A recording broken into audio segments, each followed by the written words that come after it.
K-pop Demon Hunters, a newish movie on Netflix that's all the hype right now. Countless dance challenges and a lot of simping for the characters has taken the internet by storm. So the most important question that I have to ask here is the following. Is K-pop Demon Hunters smash or is it trash?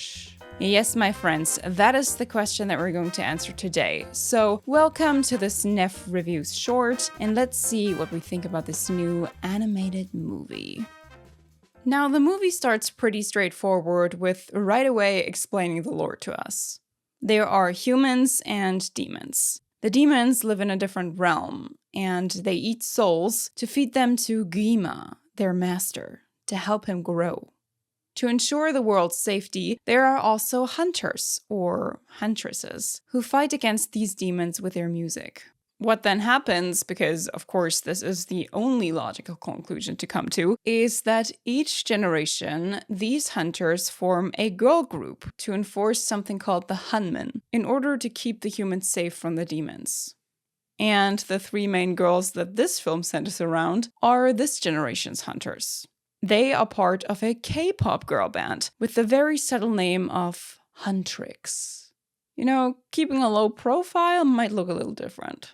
There's Mira, the edgy member with some self-love issues because she's considered the black sheep of her family. Then there's also Zoe, rapper and lyricist, always cheery and a people pleaser through and through, and thus scared to not be enough. And of course, we got Rumi, the main singer, daughter of another previous huntress, and the one with the voice everybody's counting on for the Hunman. But wouldn't you know it, Rumi's got a secret. She's got cool tattoos. Just kidding, she's part demon. And as you do, her mom's friend, who is raising her since her mother has passed away, tells her to hide that part of herself by any means. Yeah, sounds healthy. Definitely the way to go. I don't see why anything could go wrong with that. Anyways, the three girls casually fight demons, jump out of planes, and land on stage to slay the house down, which of course no one finds strange.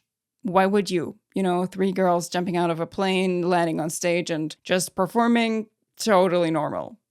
So because these girls are just too strong, one of the demons, who's called Jinu, proposes a master plan to Gyma in order to defeat Huntrix and get some sweet souls. Surely his plan is so great, so complicated, so out of this world that... A demon boy band?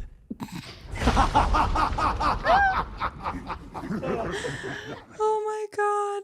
Bruh, when I tell ya the way I chuckled at this scene.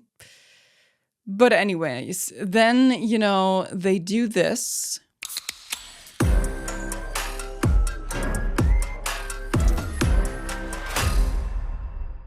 And the demons are like...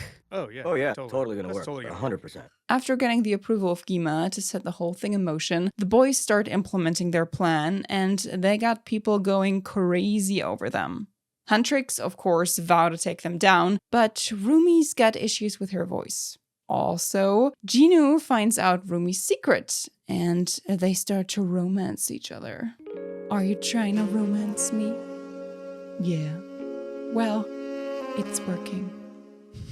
The plot overall hits pretty much the beats you'd expect. Romance, then everything intensifies, Huntrix are almost defeated, and they have a big fight before the end because, spoiler, Rumi's secret obviously is exposed, yada yada yada, so on so on. The story obviously deals with themes of friendship, guilt, and very central with self-acceptance and struggling with self-worth. It kinda just uses Gyma and the K-pop hunter setting to explore these topics. It also, of course, plays with depictions of K-pop girl or boy band culture and its fandoms, and with how the industry is perceived. But, in my opinion at least, it does so without pointing the finger at K-pop fans, in order to present them as stupid or laughable. The film doesn't take itself too seriously either. It knows what it wants to be, aka silly, goofy, and funny. And it uses the upsides of what a storytelling technique like animation has to offer to serve this aim. Like, I mean... As they come off the stage, we'll jump down for the attack. These boys will be done.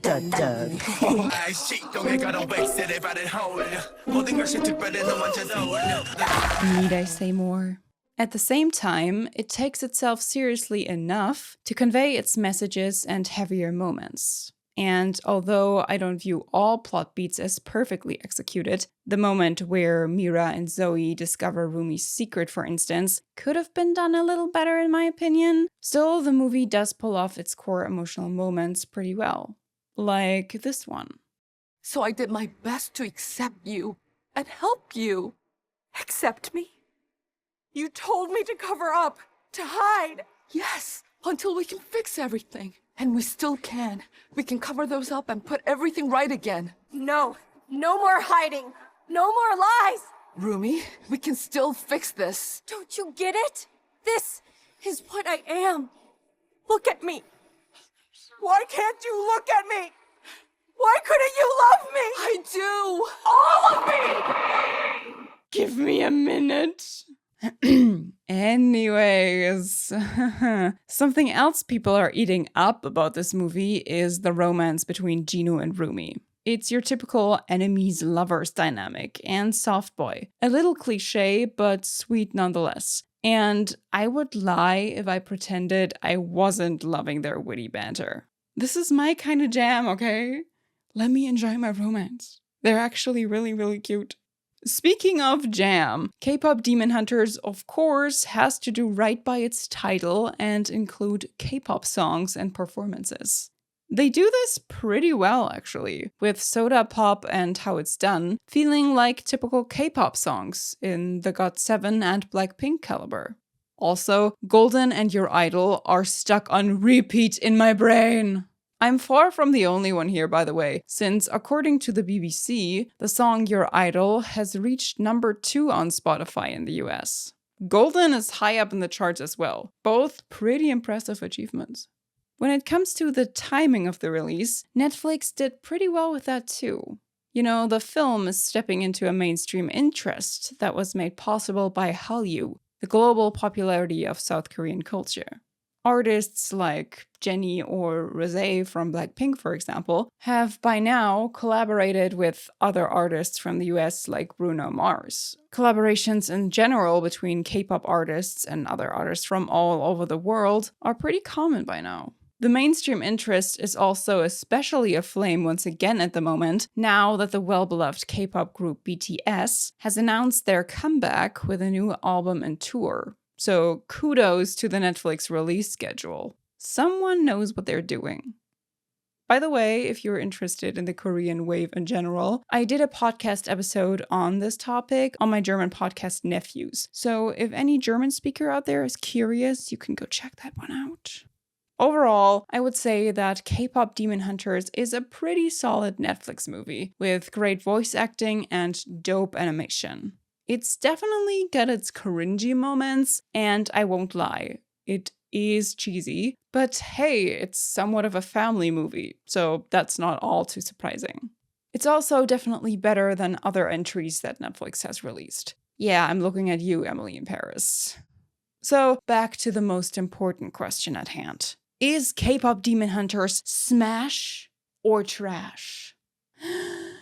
It's a smash, everyone. It's a smash. And honestly, even if it's a little trashy, I would be a raccoon for this one for sure. It's just an enjoyable watch for the entire family. Or, you can also just watch this by yourself. It's a good time and good vibes without being dumbed down or outright stupid. Something that we definitely appreciate. Now, if you excuse me, I got some songs to listen to on repeat. Yeah, until next time. Okay, bye.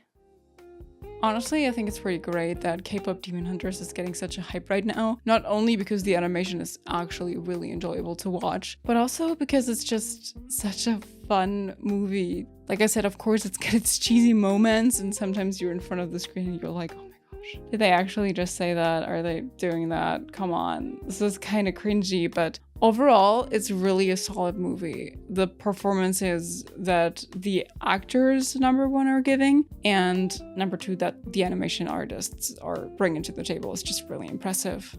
I think this movie, if anything, truly shows how animation can be used in order to really step up a story to the next level. I don't think that K-pop Demon Hunters would have worked this well in other ways of storytelling, so animation was definitely the right way to go. And maybe we're getting sequels. I heard that that the creators are in the talks of thinking how to continue the story, and I would actually really enjoy those. You know, as long as they're not tanking what they've already built up, I think there's potential there. Kudos to Netflix for bringing this one out there. I know that it's really up there in all the top 10s in pretty much every registered country that they're tracking, I think. Let's see when we get a sequel. I hope that you enjoyed this video and my banter at the end. Go watch K-pop Demon Hunters. Alright, maybe subscribe, leave a like, comment on the video. Whatever you feel like right now, it's appreciated. And until next time, bye bye!